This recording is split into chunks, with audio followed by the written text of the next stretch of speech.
Hi, this is Professor Stuckard, and in this video we're going to discuss convolutional neural networks. So our goals for this video are to understand how a convolutional neural network works and why it's a very good choice for trying to do image recognition tasks. Now, a convolutional neural network is really just like any other algorithm. We have our input, we're going to run our algorithm, and then we have our output.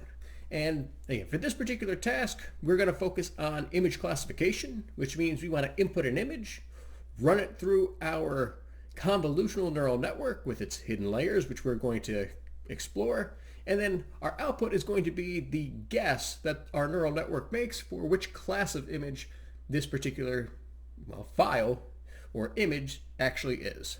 So let's take a look at those hidden layers inside of our convolutional neural network. Now there's several different parts here. The first is going to be, our convolution.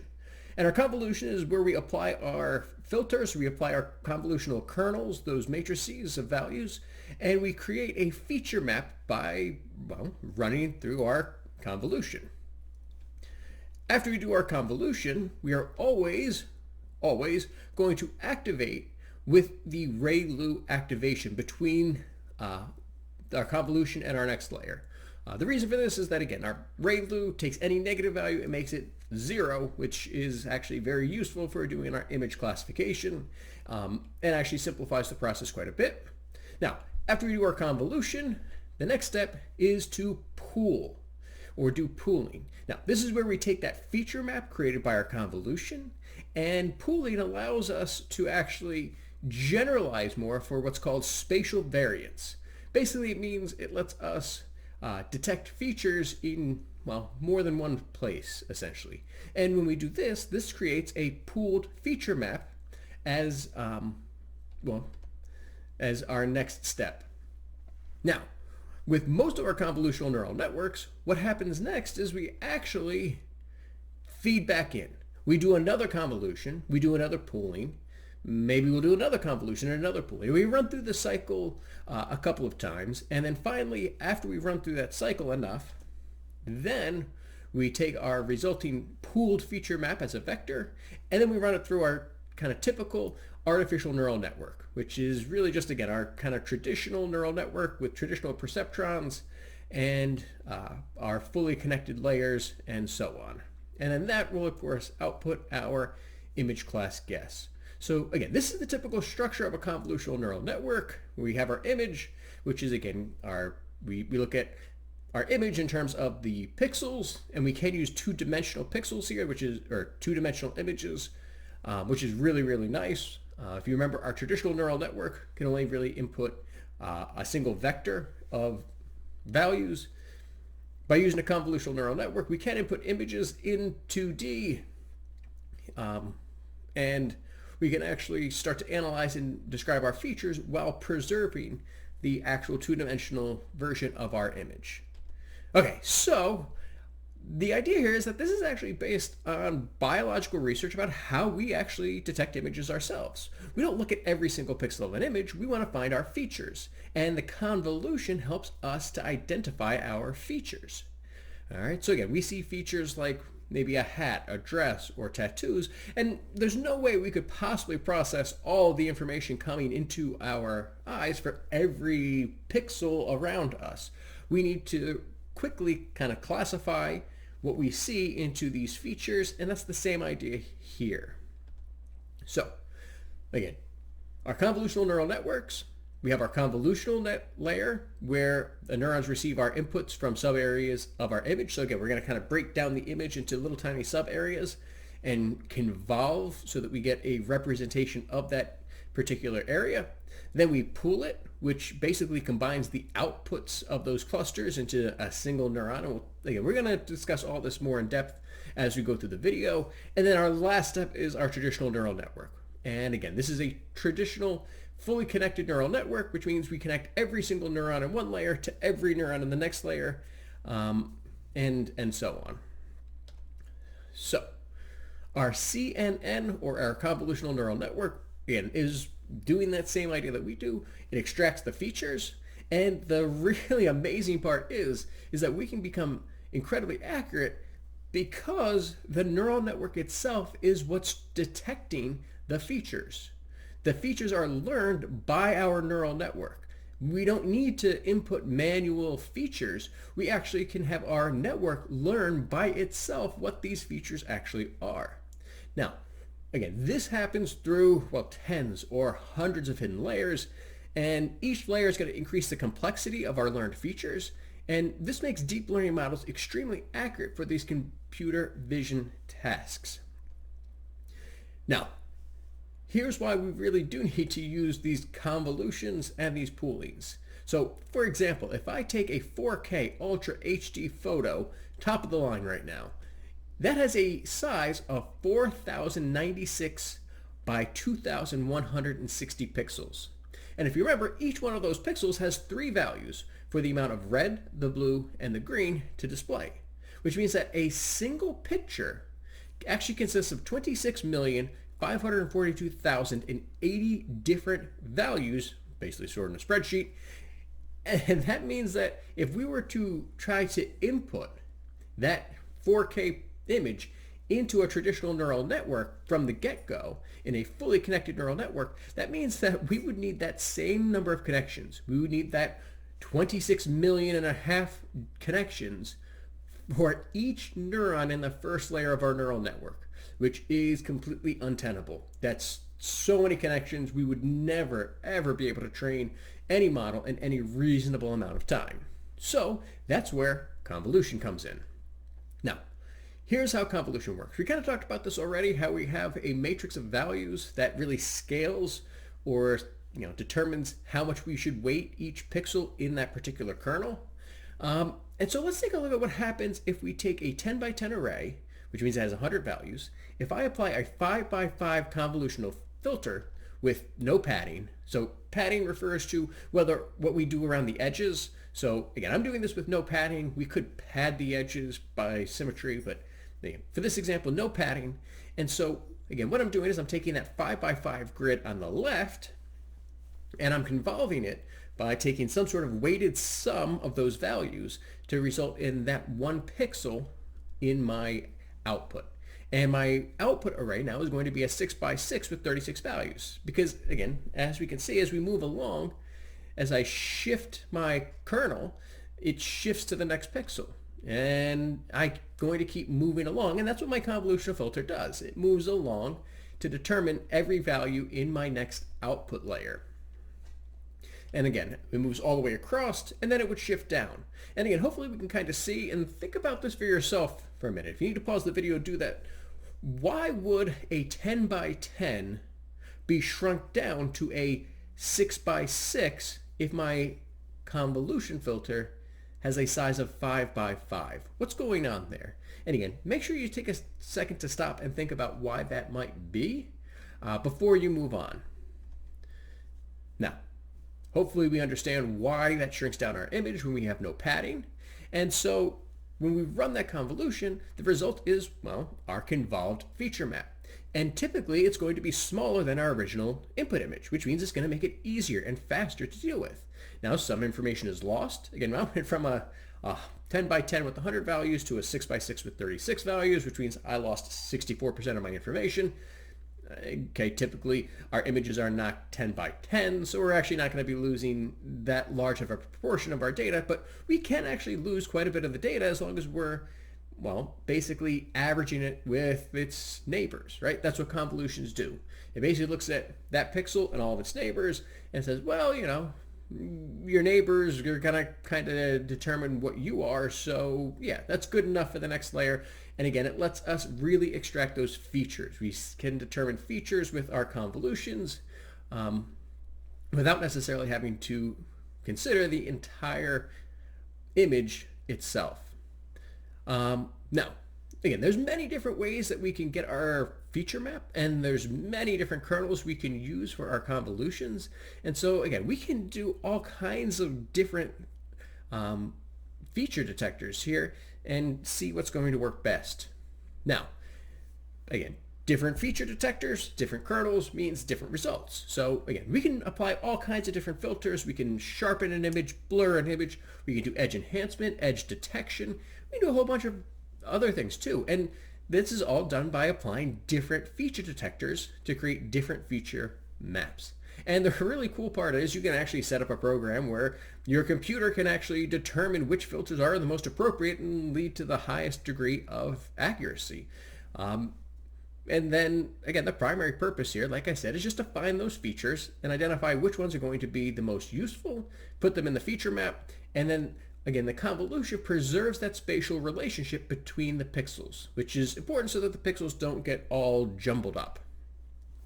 We always activate it with the Relu function, and again, that's the last step of our convolution layer at each time we run through a convolution. And what this really does is it helps us increase the nonlinearity in the network. So again, this is because images are not linear, right? If I look at a picture, it's not likely to be just a bunch of straight lines, right? And so what Relu does is it removes any of those negative values and maps them by setting them to 0. And again, that Relu function lets us add a little bit of nonlinearity, and it really helps us to train our neural network as quickly as possible, as easily as possible, and also, of course, the Relu function is a very easy, basically if-else statement. All right, and it's very popular. And again, there's really very little penalty to our accuracy by using Relu. It's just one of those things that it works really well, so that's what we use. Now, the next step after we activate it is our pooling step. Now, we don't want our network to look for just those specific features in those one specific place. We want it to maybe be slightly different. Because our images might be flipped or rotated, squashed, distorted in some sort of way, we still want our convolutional neural network to pick up on those features even if they're not in exactly the same spot. And pooling lets us help that. Pooling lets us create some spatial variance. It gives us flexibility. Now, typically what we use when you do our pooling, it also is going to reduce the size of our representation, which is really, really nice. It makes it possible to detect these objects in the image no matter where they're located, and it decreases the size of our output so that, again, it's going to be more manageable for our artificial neural network there at the last step. And so again, it reduces our parameters, reduces the computation time, and it really helps control overfitting. It really helps us to prevent the case where we train it on a very specific set of images and it's only going to be able to identify those specific images. This also helps with that generalization. All right. And again, think about when we try to memorize things for a test. If you memorize specific definitions or just specific facts and that's it, well, then you'll never be able to generalize when it comes to a test, right? We want our neural networks to be generalists. They want to be able to identify things even if they're not exactly the same, and again, pooling really helps with that particular part of it. Now, typically we use max pooling with our convolutional neural networks. There are other choices as well, but again, max pooling seems to be the most effective. So in max pooling, what we do is we take our image and we subdivide it into areas that do not overlap. And the outputs of each of these areas that do not overlap, for max pooling, we take the maximum value. This makes again, a much smaller size with fewer parameters. Max pooling is all about kind of grabbing that maximum value at each spot in the image, and then we get rid of the other 75% in general. And again, by taking just the maximum value, we account for distortion. We account for whether the feature is a little bit to the left or to the right or to the up or to the down. And it really helps us out with that generalization and that spatial variance. You're reducing the size and the parameters because, again, this helps our model not be overfit. Now, how does this pooling actually work? How am I getting rid of 75% of the data? Well, so let's take a look at a 6x6 array. And let's say I want to apply a 2x2 max pooling. Our result is going to be a 3x3, and that's because if I take my 6x6 and I apply 2x2 max pooling, basically what I'm doing is I'm separating my original array into these 2x2 grids that do not overlap. All right. And then what we do is each one of those 2x2 grids is obviously going to correspond to just one output in my resulting array, right? So for example, with max pooling, let's say my values here are 1, 0, 2, and 5. Well, with max pooling, all I care about is the maximum value. In this case, that maximum value is 5, so 5 is the only value that I preserve in my pooling layer. So I'm getting rid of the 1, the 0, and the 2. I'm removing 75% of my data, and I'm only retaining that maximum value. And it turns out this is incredibly effective for image recognition. It turns out the maximum value is typically going to be the best choice for how we create our pooled feature map. And again, think about it. We ran through the convolution. We hopefully found those features. Now we're just looking at we're subdividing again and looking at just the biggest value there. And again, just like the other one, we slide across, but again, each time we slide across, there's no overlap. The convolutions will overlap. The pooling does not overlap. And again, we move through and we iterate that process over and over and over again. Now, by applying the convolutional filters and by applying max pooling, we greatly reduce the size of the data for each image, which will greatly increase the speed of our training for our neural network. So in this particular example, we started with that 10 by 10 array which had 100 values. We applied a 5 by 5 convolutional kernel, then a 2 by 2 max pooling, and we ended up with only a 3 by 3 array. We went from 100 values down to 9. Now again, it might not be quite as extreme depending upon how big your images are to start, right? A 10 by 10 minute image is pretty small. We would probably start with something a little bit bigger anyway, so you're not going to get as much of a loss of information. But even with this huge loss of information, our neural network is still going to be able to learn from it because, well, it can generalize, which is what we do when we look at things. I don't take in every single detail. I don't need to notice every single detail of a car to notice that it's a car, right? I can just look at a car and say, oh, that's a car. I better get out of the way before it hits me, right? Same idea here. We reduce the size of our data by a large amount. We retain just enough in our pooled feature map to allow us to train our model accurately. Now, what we need to do though is of course take that pooled feature map. We do need to flatten that into a long vector, which allows the information to be passed into our traditional neural network as our input layer. And again, the purpose of that artificial neural network is to combine our features into more attributes and to actually do the learning part of it. Now, we can adjust the number of layers and the number of perceptrons in our artificial neural network. We can also adjust our loss function, our optimizers, and we can do a whole bunch of customization in our parameters there as well to help our model learn as effectively as possible. So to kind of recap what we talked about so far. So I took this image from Math World, credit where credit's due. So again, the idea is we start with our input image, in this case a car. We apply our convolutional filter and Relu, which shrinks the image down a little bit. We pool it, which shrinks it down some more. Then we run it back through again. We're going to do another convolutional filter, maybe shrinks it down a little bit more. Then we pool it again, which is definitely going to shrink it down. And we iterate that process again as many times as it takes or as many times makes it effective.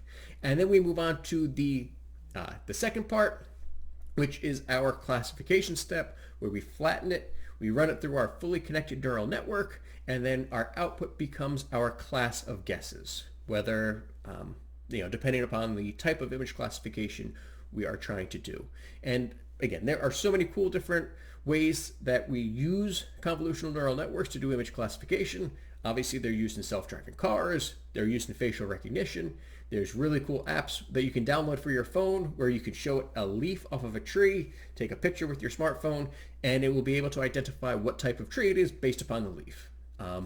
We're seeing these things pop up all over the place in all kinds of different applications, and well, it's really kind of cool.